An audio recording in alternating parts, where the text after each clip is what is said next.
Welcome to Kodachi for Three, a bi-weekly podcast where three friends and passionate players discuss the world of Wraith. If you're looking for flesh and blood content, we've got it. Focusing on competitive play, community building, and yes, going off on plenty of tangents. From our favorite casual builds to the market, nothing is off limits. So sit back, relax, and prepare yourself for Kodachi for Three. Welcome. We're your hosts for Kodachi for Three this week. I'm Adam Roach. I'm Drayton Gans. And sadly, Shay is not with us. Stuck in Midwest City somewhere doing an errand. Crazy kid. He doesn't have his priorities straight, is all I heard.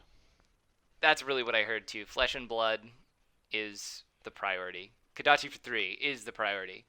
So tonight, it's basically just Kodachi for Two. And honestly, I feel like we're getting too ninja with it. It's a little too Ira for me. Yeah. I guess we'll have to move on to something a little more in range. That's not as good. With people reinvigorated and back to playing around with Ranger, though, I do think it's a good time for us to talk about our featured card for the week, which is going to be Poison the Tips. I picked this card. I didn't float it to anybody, so Drayton may be seeing this up front for the first time. I picked the card because I've really been playing a lot with Lexi since the new set came up, and Poison the Tips has been a card that I've just absolutely loved in the deck. So, to give everybody a frame of reference here, this is a Ranger Action Majestic. It is not a talented card. It pitches for 2. It costs 0 to play. It blocks for 2. And the card text reads, until the end of turn, arrows you control gain. If this hits a hero, they discard a card. It also has reload. So if you have no cards in your arsenal, you may put a card from your hand face down into your arsenal, and it also has go again. Yeah. So what do you think, Drayton? Yeah, so I mean, you said I would be unprepared for this card, but I mean, this was a card I had my eye on pre-set release. Because I do think with the more wide strategies you can get out of Lexi, the ability to threaten that discard from hand on hit effects, things like that, it becomes a lot more aggressive. More and more playing this game, the most controlling effects are usually the ones where you're offering either dump your whole hand to block me out, or I'm going to do something mean to you if you let me touch you at all. Especially when you have those Ranger breakpoints of 4 and 5 usually, making it a lot harder to block out efficiently. I mean, you can stack this with the hit effects of the ice arrows as well, so now it's, instead of just get a frostbite token, it's discard a card and get a frostbite token, which is even more crippling. But I do think that a lightning build will probably see more benefit from this card than an ice build per se. That being said, I think either build could play it relatively well. I don't think it was as useful in Azalea because Azalea was more of kind of this big, heavy, go tall build that I was usually seeing and be more effective, and anything that was making it so you weren't hitting as hard or maybe even as consistently might not be the card up your alley. Not to say that I don't think this card would ever go in an Azalea deck. I just didn't see it much in decks I was playing versus. Yeah, oddly enough, I didn't either. I've always liked the card, but kind of like you said, with their big chunky hits, if you weren't dominating them, they were typically either blocking you out anyway, so they didn't have any cards to discard, or if it was dominated, losing 2 cards wasn't actually that big of a deal to them. So it didn't see a ton of play. It also only, again, blocks for 2, which in some of the older Azalea decks, it's a pretty big deal, unfortunately. I personally have been using it mostly in the Lightning version. I need to test it in the Frost version. That's something I just haven't had the time to do yet. You know, the set's new, it's young. I've got a lot of ADD as far as what I want to play between Oldheim, Lexi, and Briar, but I have been testing this card out in a fairly lightning-heavy version of Lexi. Being able to obtain a lot of go again with very, very low damage hits, this seems to be incredibly effective, because even if they want to choose to block me out, basically it forces them to block these really cheap chip damage attacks and kill their hand, because if they don't block it, they're losing the card anyway. Especially if I can pair that with some kind of lightning card like Ball Lightning or something of that nature, or Electrify that might give my next thing I hit with +3 damage. it ends up being pretty punishing anytime they choose not to defend on a wide turn. And I do believe, like you said, that Lexi Ranger in general hits their breakpoints better than most classes. So I am hoping with Lexi that this is going to see a lot more play and that it's going to be a bit more effective in this set and moving forward. I think a big card that comes to mind for me with this card is actually Polar Blast out of the Ice kit. Because, so Polar Blast, for those of you who aren't aware, it costs 1. It says at the red version, your opposing hero must pay 3. If they do not, your next attack this turn gains Dominate. And if you play it from Arsenal, you draw a card, go again. So this card's doing a few things. It's got hand regeneration in it. It's got that they have to now, you lose a card from hand, which again is the whole game plan of what you're wanting to do with Poison the Tips, or gain Dominate, which at that point now you're almost guaranteeing that effect going through. So you're just hurting the efficiency, and you can play this before you display Poison the Tips. So they might decide to not play into it, letting you get the Dominate, and now you're playing Poison the Tips, getting that card anyways. If they do decide to pitch and not give you Dominate, maybe you don't play Poison the Tips, you hold it for another turn. I just think that it gives that versatility play with the Lexi build that might actually kind of be a nice little combo. Yeah, I really like that. I like the flex play with it, honestly. There are a lot of Frost cards that I really want to test this card with as well, so I am excited to do that. It's just not something I've managed to do. I actually have some Polar Blast sitting off to the side of me right here, because that is my sideboard stuff. So I'm glad you mentioned it. It makes me feel more confident about some of my decisions. Yeah. Another big thing to note with Lexi kind of being in the limelight, this card says arrows until the end of turn, so it's all your arrows. A lot of the Frost cards in Lexi and a lot of cards in general in Lexi do say that as well.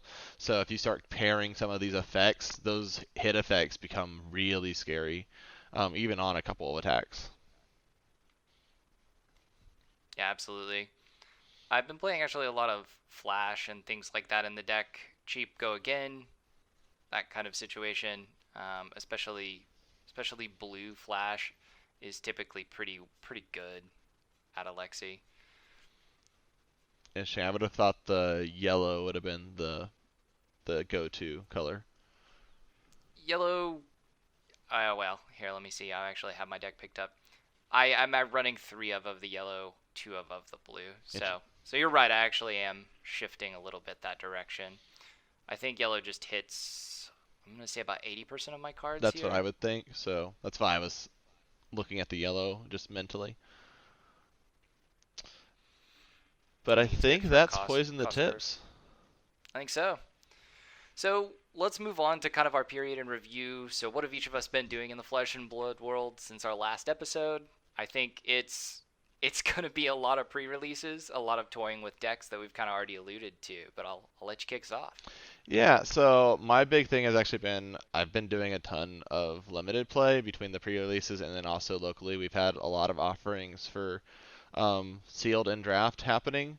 I unfortunately didn't get to make the one last night, but that would have been my second draft in like a week period, doing first ed Tales of Ari, which is super awesome, and then I also did a limited event this last Sunday in sealed. Been having a ton of fun with the set. I think the set plays super well in limited. We even had to get a get together where a couple of us broke open some boxes, just playing basically a round of limited, discussed our pools, and then moved on to a new limited pool. And I had pretty much every single type of matchup we played, and we saw both heroes win almost every single type of matchup, even with addressing like player mistakes and things like that. So I think it's actually extremely well balanced set, and a lot of people are on the, well, you just pull into Briar and you win. I think it's going to be a lot more nuanced than that, and I'm super excited for limited in this set. Yeah, I completely agree. I haven't quite managed as much limited as you have, so my experience in it's not quite as good. I think I've hit 4 limited events, but like you, I found them to be incredibly well balanced. Now, the earlier the limited event, the worse that balance was because nobody had adapted to how do I deal with this arcane damage, right? They were letting cheap physical attacks through. They were doing things like just taking damage because that's what you've done so often in Blitz in the past. I'm going to take some damage. I'm going to come back and hit you harder. That's not great when you're racing down against decks that can do arcane damage, which is unblockable, or also Oldheim, who can just all of a sudden dominate you for 13. Yep.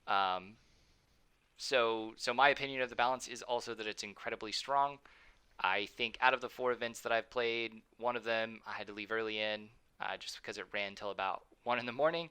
The other I was a bit distracted from a work event, but the other 2 I tried fairly hard in. I think we were both around 30, 40 players. Ended up being really, really fun. I think I placed like 4th in one of those, and just like 5th or 6th in one of the others. So nothing too crazy. I believe you ended up coming in like 2nd or 3rd in one, right? I was doing really well in our personal local one, and then I had a very unfortunate turn where I was oh, what's the car? What's the Frost Lightning Lexi specialization card where you make a ton of Frostbite tokens? Do you know which one I'm talking about? It's the Majestic. I should I'm I blanking should super hard know. right now. I'm not sure why I don't know that one off the top of my head. The Frost Lightning, you're probably talking about Ice Storm. Ice Storm. That's it. Because like whenever you hit create Yeah, damage so token, it's basically you're it's doing plus Frostbite. 3, and then for every damage you deal, you make a Frostbite token. I think you also do a damage if you hit extra, so that makes an extra Frostbite token as well.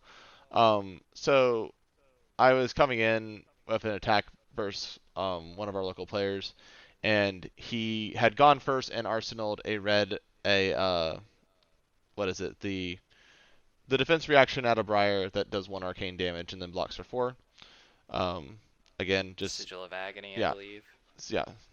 I'm just blanking on card names again right now. Sigil of Suffering. Sigil I'm of still Suffering, wrong. that is correct. So he had that and ended up blocking out my arrow. So a turn that where I had taken basically 5 damage up front on the first turn just because I knew that there's a very good chance that I'm coming through and time walking him and doing a lot of damage, ended up with me taking 1 damage and doing absolutely nothing. So hurt a lot and really just swung the tempo of the game. So I lost that one, and then I ended up playing our number 1 seed round 2, or the last round of the tournament, and had a unfortunate loss to him as well, and so that knocked me down the standings pretty hard after that. Gotcha. So, but overall, like, still and super enjoying the set. I think it's super fun. I think it plays very nicely. And there's a lot of little nuances to it in the deck construction, even in sealed, and I'm really, really enjoying it. Yeah, absolutely. There's a lot to learn there, and I'm also really excited about that, even though I'm not always doing it perfectly myself. Right. Let me see what else is going on for us. The other things that I've been working on is some community work and just organizing some different tournaments and things of that nature. So we've actually got a tournament coming up that I'm fairly excited about, and since we had a lot of good feedback from our community building, it's something I might suggest to any of our listeners who are TOs, who are local organizers. We're actually going to be running a tournament with the pre-constructed decks. So basically just the 3 hero decks that come in your bricks. They come out with a kit set of equipment. It's really, really great for new players. It's typically something that we can do as an entry fee for about $15. We can give out pack support for that. We can give out all kinds of things. So I'm pretty excited about that. I think we have 18 players already signed up for this one. And that's probably going to unfortunately be about our limit just due to some product supply issues. But really excited about it. Looking forward to that. Other things, I've been doing a little bit of constructed practice. Like I said, practicing some Lexi, practicing a little bit of Oldheim, and then also trying to get some Blitz decks together. The skirmish season, of course, just got announced. We might talk about that a little bit further. But that has reinvigorated my desire to kind of switch back to the Blitz a little bit, especially because I'm going to be playing inside events during some of the callings anyway. Now, I won't completely remove my focus from Classic Constructed because Nationals is coming up, but that's kind of the practice areas I've been up on. And then, of course, cracking boxes, because if anyone could see me on video, I would have 100 stacks of cards around me at the moment. Yes, there's been many box cracking over here. As far as us constructed stuff, just due to time and work, I haven't had too much time to dig too deep into that. Though I think the first hero I'm going to be building into is Briar. Shocking, almost nobody that knows me. Maybe some of our viewers may have been shocked by that, but I do love me some good Runeblade, and I'm very excited for the prospects of Briar. a good comfort area for you. You're a very great Runeblade player. You've always been good with Runeblade, even when it hasn't been perceived to be, one of the stronger decks. So, like you said, I'm not surprised, but I'm looking forward to kind of seeing what you come up with, especially it being early on. I think it might be really interesting to see you have this interesting diversion compared to where I think people are kind of going with the deck. And I do kind of expect you to have a bit of a diversion from that average. So, okay, well, let's kick into some of the exciting things in the Flesh and Blood world overall that have been happening, not just with us, but with LSS and the game. I suppose I say exciting, but I think we might want to bring it down a notch and talk about the bans first. So I kind of wanted to address the recent bans.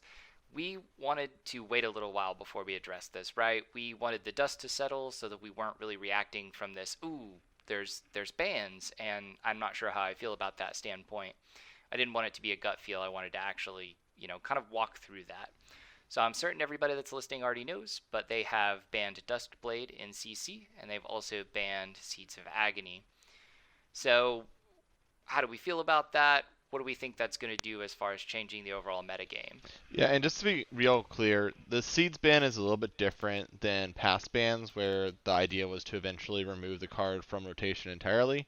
They still maintain that Seeds is totally fine in limited play, and are happy to see it there. They're just removing it from constructed and blitz play. My personal feeling on it is I do feel a little awkward about the Duskblade ban. I see their concerns, and I would rather them ban it now as opposed to recognize it's out of control, ban it a week before nationals, and people are scrambling to get new decks together and reinvent the meta and things like that. I think that this is, if they think that it's going to be an issue, it's a appropriate call given the situation and not having a lot of time for the meta dust to really settle. Um, Especially with the caveat that they mentioned that the unbanning cards is not off the table, that's something that they would strongly consider doing in the future. So, this might be just a temporary thing while they kind of let the dust settle and see exactly kind of where it plays out. Maybe they want to do a little more testing on the side. And, again, I think I do think that it's not great that they mentioned that they didn't do as much testing as they really feel they should have, but I do also like the fact that they were willing to own up to it. You don't see a lot of companies when they feel like they made a mistake really owning it and just kind of like eating whatever remarks they have to kind of say like, hey, this was a mistake we made. This is how we're going about fixing it. We apologize. Right? A lot of times you just see lots of excuses being made about how like it's impossible to test for everything. And while that is relatively true, it's still nice to see companies own mistakes when they make them. Absolutely. The Seeds of Agony, I feel kind of has been a time coming. It's just such an efficient card that you can play it for free out of Banish. Like it does so many things, and the fact that it costs you nothing, because realistically the biggest cost of cards in Flesh and Blood is the fact that it's a card. The fact that you have a 4-card hand, that's the biggest cost, and the fact that it doesn't have that, also attributed to the fact that it doesn't cost you anything to play, I think just is what makes it just brutal to play against. I agree. It's also very easy to recur. There's a lot of ways to pull it back out of your discarded zone. Exactly. There's a lot of ways to just keep those seeds coming and just keep the pain train rolling.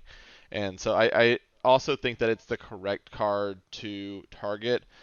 I think it weakens some cards, but I don't think it makes any other card necessarily absolutely unplayable. It just affects how you're going to have to build that chain deck. That being said, I don't think chain is going to disappear entirely from the meta. I mean, he's still going to have that ability to banish cards to get a bigger hand size. He's just not going to be quite as effective, especially in the late game and sometimes in the mid game because of the number of seeds. Is he's going to be able to play will not be that number anymore. Yeah, I mean, he's still incredibly efficient hand size wise, right? He still does have access to all of those cards. So I've seen a couple of test builds without seeds. I feel like they play fairly well. They do, like you said, apply especially their arcane damage in different ways. There's a lot more Vexing Malice in the deck and things of that nature. Things that are just finding a way to ping through a little bit of arcane damage. They also tend to play a little bit more from hand and a little bit less of, like you said, that late game massive stock of 8 seeds. Right. Um, You're Urser also is going to be rare. You're just rarely going to see that on the table now. Now, you rarely saw it anyway, but most decks could finish with Urser if that was their game plan. right. I think another thing is we might see a few less of these cards that say if you played a non-attack action card, then you get to play this card from Banish. Um, those cards are going to be a lot harder to reliably get off without your seeds being put into the Banish zone and things of that nature. So the number of those cards in the deck might come down a little bit. Same thing for Riftbind. That was a card that paired super nicely with seeds. I don't think the red version is unplayable. I think maybe the yellow versions get cut. Um, but again, I think that the deck overall is going to survive. I just think it's going to be kind of put in a more balanced place where it's going to have some strength, it's going to have some weaknesses, rather than having a very strong matchup versus nearly every single hero. Yeah, absolutely. So, I honestly feel like you covered most of seeds. I don't really want to add a whole lot to the seeds discussion. I want to touch back a little bit on how LSS dealt with the ban. I honestly felt like for anybody who didn't get to read the article, who only saw the Facebook posts, the Reddit posts, things of that nature about the ban and the mistake that was made, I really encourage you to go to FabTCG and read the article. I feel like you said, they really owned up to a mistake. They also really care about the game in a way that means they're paying a lot of attention to what's going on and thinking about what the best time for their player base to ban something is. And so while I'm not excited about bans ever in any game, I would prefer people be willing to make appropriate bans than to ignore a problem. Another big thing is they've already announced their next revisit to the ban system. So in that article, again, if you haven't read it, I do also strongly recommend you go check it out. I think it was very insightful, and they gave a lot of deep thought and their ideas behind the process to their ban procedure, which is helpful to understanding why they're doing these things. But also they announced when they would do their next revisit of this, and we're also again announcing that these cards can in the future come off. So just because Seeds is banned now, just because Duskblade is now banned, doesn't mean they're banned forever. There might come a time where the meta shifts and they're more appropriate for the meta, and therefore they become unbanned. So that next ban is actually within 3 months too. It looks like they're going to do it approximately quarterly, maybe a little more often if necessary. So that next ban comes out December the 14th. And I do feel like this, especially with Duskblade being in there, was, hey, we need a little more time to really assess this card, see if this is the appropriate measure. We don't want it messing with a big event like these callings, like Nationals, where a powerhouse card that we really don't feel like we have a good handle on where it is right now could really disrupt things right after we're fixing another disruption. I think that was their major concern. I think it's a good concern to be wary of, because you don't want everyone playing the same deck at some big event like a Calling or Nationals. No, that becomes stagnant. It becomes, well, honestly, just uninteresting to watch for the most part. Even the majority of the competitive chain players that I know in the past, they really did not enjoy the chain mirror, meaning they felt like it just wasn't fun, it wasn't entertaining, it wasn't as skill based, and so that's not what we want our nationals to be filled with. Exactly. We've got a lot of players that are migrating to the game. We want it to be welcoming, opening, and friendly for people to join, and we want it to feel balanced, feel skill based as soon as they come in. So yeah, overall, I think very positive, very happy about it. As a general rule, I have, like you said, a little reluctance on Duskblade, just because I'm always sad to open a package of a card that I'm unlikely to use, at least that often. But let's be honest, there's always some cards in every set that I don't use or don't use much. So we'll see if that comes back around again in the future, and I have no problems sitting on a cold foil of it and being happy still. You and me Okay, both. so... Oh, did you have more on Duskblade? Oh, I was saying you and me both. Yeah, that's true. We both have cold foils of this, and we're still not salty. Or at least only marginally salty. So, I think it's reasonable. Just a sprinkle. Just a sprinkle. Just a sprinkle, yeah. Hey, that's flavor for food. Just a dash right before that. We'll see if Shay's salty if he opens one. I can't imagine him caring. I think he'll just make a blitz deck with it and just roll with it. He'll make a meme because he can make a meme with that, and he'll be excited. Yeah, I should just probably gift him that for Christmas or something. Here's a cold foiled Duskblade. Do something with it. Now you can't let him listen to this episode because now he'll know what you're getting him for Christmas. Yeah, look, he's our editor, so if the sound quality is poor, it's Shay's fault. But let's talk about the other big exciting thing, Nationals. I am incredibly excited about Nationals, and they have recently released their FAQ for it, so that is definitely worth talking about. They went back in, they broke out the two types of national championships events, the invitation only ones, of course, and then the open entry national championships. The invitation only, they covered how you would qualify. I don't believe that many people are going to be using a PTI for this, but we'll see. That is one of the ways you can qualify. You can also get your 90-day invite, and then you can place top 4, of course, in a Road to Nationals event, which we've talked about quite a bit on this podcast before, which was something that I really, really enjoyed so far. For me, the things that I thought really stood out from it were how the 90-day experience qualification is going to be done, right? So they outlined the final period, which is, I think, July the 3rd to Friday, October the 1st. So any experience generated during that period will go towards that.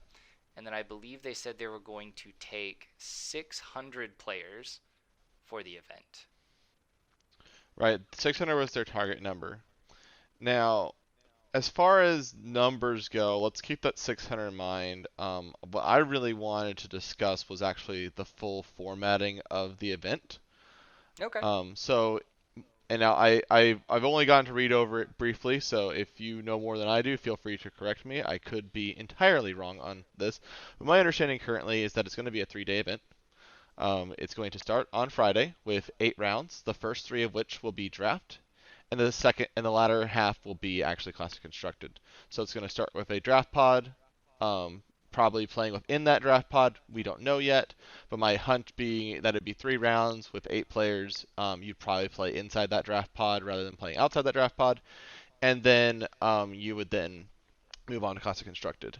Then it's going to cut to 24. So from 600 down to 24 players, and then we're going to have day 2 is going to be nearly the exact same, just with those 24 players. So another 3 rounds of draft into 5 rounds of classic constructed, and then we're going to cut to our top 8, which is going to run normally through classic constructed. Now, I really like the idea of this being a mixed formatted event, making sure that players that are wanting to represent at the national level are both skilled in limited and constructed play, especially because since you have to have kind of this higher level of experience to get into the event in the first place, it does mean that you can kind of expect that the person you're sitting next to at this draft is probably going to have enough draft experience to not just totally mess over the draft unless they are intentionally trying to. And unfortunately, we might have somebody like that come up at this event, but I would assume that if somebody is attending nationals and wanting to fly all the way out there, they're probably going to be taking it pretty seriously. What doesn't excite me about this event is 2 things. 1, the cut from 600 down to 24 is pretty brutal. Oh, absolutely. You need to not pretty much only lose 1 round in order to make that, and that's 1 round in both classic constructed and draft. So if you have an unlucky game in either of those, you can't make another mistake or can't have another off game, or you're just pretty much out. The other big thing is draft can be a little volatile. I mean, a little drafting error in reading or somebody switching mid-draft inefficiently or anything like that can kind of throw off a draft pool. Like I said, we expect more experienced players here and less of that stuff to happen, but it doesn't mean that it won't happen.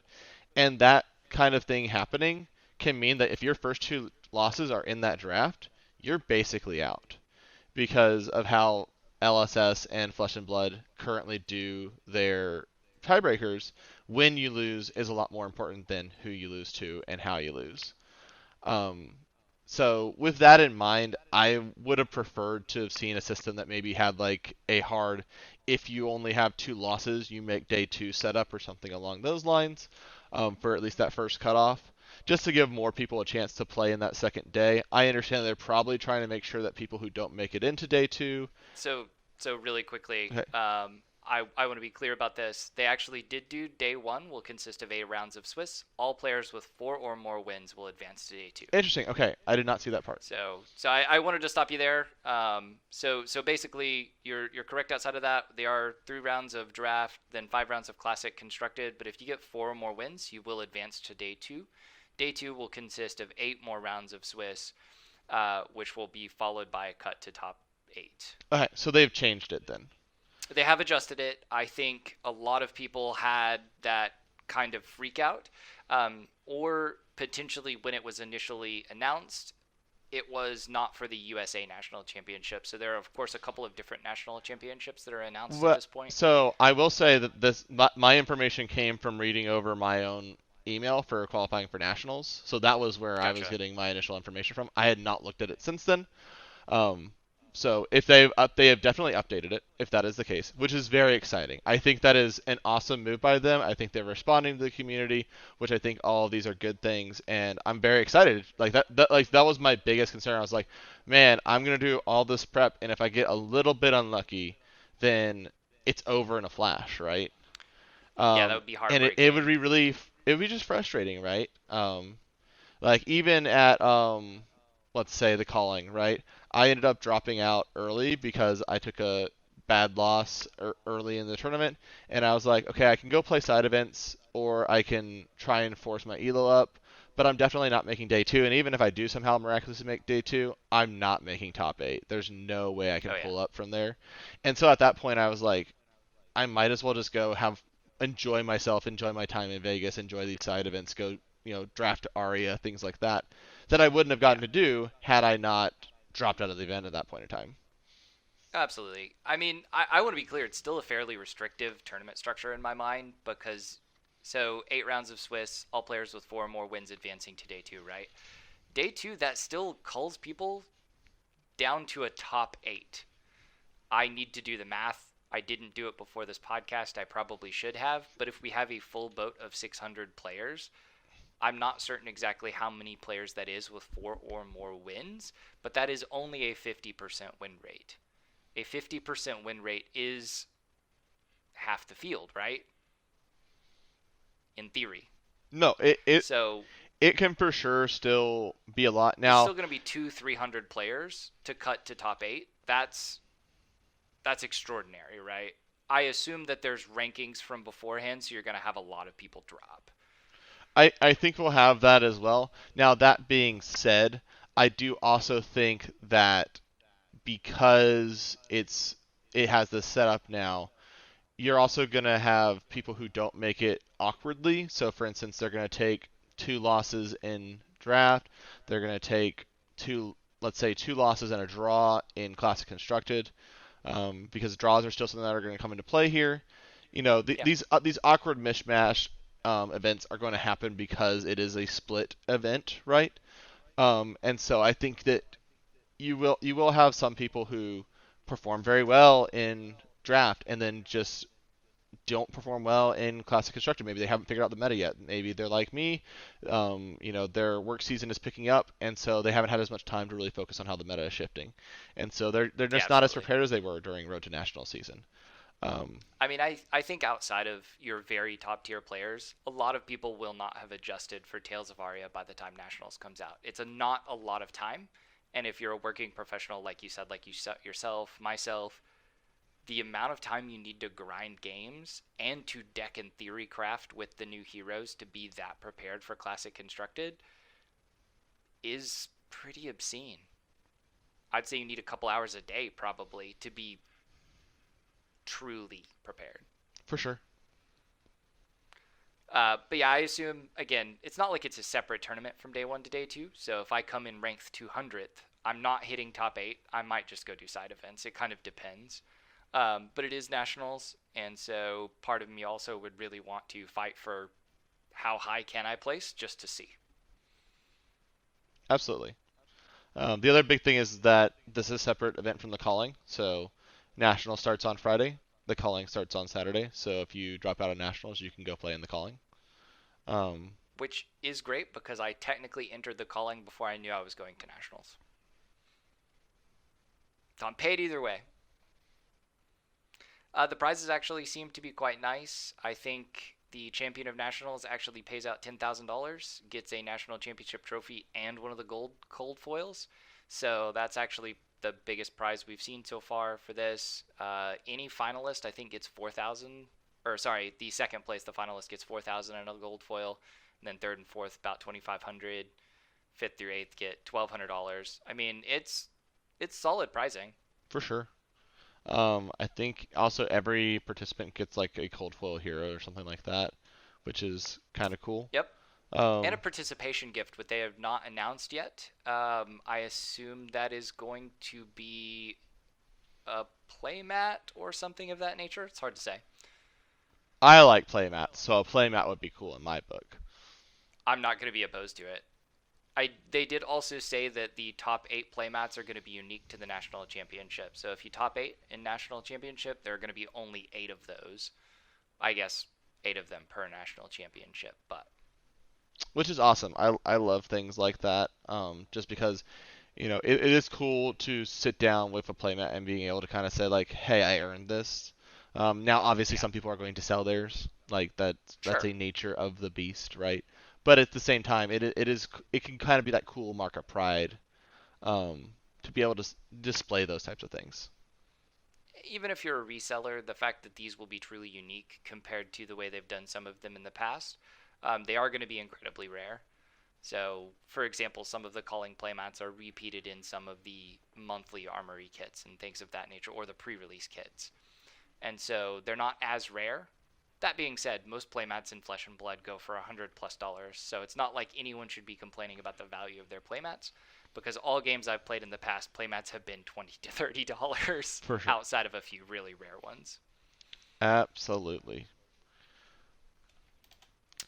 But yeah, All no, I right. mean, again, like I can't tell you how ecstatic I am to hear that that change has happened, just because like that was gonna be literally my biggest gripe was that like, oof, 600 down to 24 on day one, like that feels like a lot, right? Like you said, like you kind of want to be able to play and see like, hey, maybe I had a bad day one, but let's see how far I can take day two. Like you might have that feeling, and if you're feeling good about it and you want to do that, I feel like if you played well, not stellar, but well, you should have those kind of opportunities to you.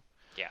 Even if it had been more restricted, I think that I did the math earlier, and at 600, like the X2 cut. So if you'd only had 2 losses instead of 2 losses a day, so 6 wins on the day, that cut it down to like I think the 80 to 100 range. So cutting down one Okay. sixth of the field. Even that's like a sharp cutoff, but still a lot more flexible than only 2 of those people at 6 and 2 getting in, which I believe was my original math when I ran the numbers. It So, sounds about right. And you're the mathematician of the group, so I'm just going to blanketly trust you here.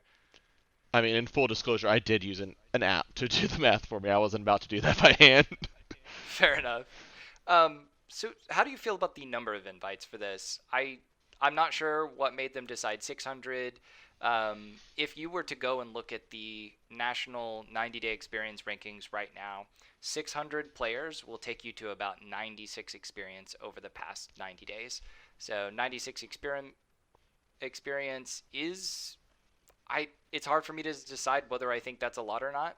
I think initially I said I thought you'd probably be able to get an invite with 115, 120. So it's even quite a bit lower than that. For example, to get all the way up to 115 or 120, you'd only be inviting about 450 players. So you cut off over 150 players just by making that difference. I I can agree with that. Now, one thing to really big thing to consider is that this is going to reach a wider audience. I mean, you have players who they don't get to play at as many events as some of us do. I mean, we have the great fortune in our area that I believe we can hit 4 armory events usually a week if we really want to, with about 30 minutes of driving max to each of those, at least for me personally. And so that's if I, let's say, do okay at those and we're doing 3 rounds, let's if I say I'm winning 2 out of the 3, that's going to be 24 experience a week, which can push those numbers up really quickly. Whereas some other Yeah. people might only have the one store that's willing to support, and then they got to win out. So if 96 might be a lot for some people, but very little for others. So I Yeah, think that's it fair. does create a nice balance between the system. Also, similarly, if you have people who are playing 4 times a week, they're probably at least, if they're not great, fantastic players, they're more experienced players, right? So again, the big thing to concern, especially with draft being the starter for these events, is that you don't want somebody coming in being woefully unexperienced and therefore ruining the draft experience for players at such a big, large event, right? They don't need to be Yeah. all-star drafters, but you need them to understand and have enough experience in the game where they're not going to suddenly go, oh, I'm drafting all ice cards expecting to play Briar. They need to send and read appropriate signals. Sometimes I'll send a player blatant signals and they will do nothing with it, Right. especially in a local event, right? And now I'll be honest, like there have been times where I know I'm being sent signals later into a draft, but I'm so deep in on my pool that it's like I'm just having to make the best of what I have at this point. Sure. Sometimes mistakes Sometimes get you are made. committed. You get handed a rough hand and you got to work with it. That's part of the beauty of drafting sealed, honestly. But that being said, again, like picking up on those signals, being aware of what's going on around them, I think that's going to be more seen at this event rather than just like, for instance, we had a draft event where we had 2 people who had never played Flesh and Blood before. We did not properly explain the talent system to them for Monarch, and they ended up with a bunch of light warrior cards planning on playing Prism. Gotcha. It really hurt the pool for those of us who ended up on Warrior, of which I was one. Thinking that there were a ton of Warrior players in the pool, but there were only actually 2 of us, but we had 2 Prism players who were taking Warrior cards. So it made a negative experience for them, it made a negative experience for the rest of us, and it just overall kind of sullied the draft experience. Now, that's nothing against them. They were brand new, and it was our fault as the more experienced players for not recognizing, like, oh, even though you've drafted a lot in Magic, you might not understand how drafting works in Flesh and Blood. We should probably I'm explain gonna this a say little bit that's the more. TO's fault to Exa- not from not exactly. explaining it, honestly. So, like, that was, again, I'm calling it on the TO, I'm calling it on the more experienced players. We should have recognized that as being an issue and addressed that better. Yeah, so I completely understand all that, and honestly, I don't even want to complain about the number of players invited or not invited. 1,000 would have been fine. 600, 500 would have been fine for me. Ultimately, I'm not sure how I feel about 90-day experience overall for the issues you said. There is a tri-state area that I saw. One player, they could literally make 18 events within an hour of their house. That's amazing. I do only make one event a week, and so I've got to make that experience count. But I do have 3 or 4 available, so if I chose to grind, I could do so. It's it's hard because repetition doesn't always equate to skill. There are people who likely rank higher than me on the experience that are not as good, and I don't mean that in any insulting way at all. It just means that I know 1 or 2 that literally have over 100 games recorded more than I do in the TO system. Yet we're only a few points apart, right? So that kind of thing is different. Then again, saying a win ratio doesn't mean anything either, because then that would encourage win farming and things of that nature. So For sure. And also, like, quality of win can also be a thing, right? So, for instance, and this is one thing to consider that I do think LSS might want to take a hard look at their tiebreaker system. I understand their purpose behind it. I've read their articles on it. I'm not sure I 100% agree with it. So, prime example, this weekend we had a sealed event. I had one loss to the person who ended up ultimately coming in second. My last round win was actually against the person who ended up winning the event, so it was ranked top. I came in fifth.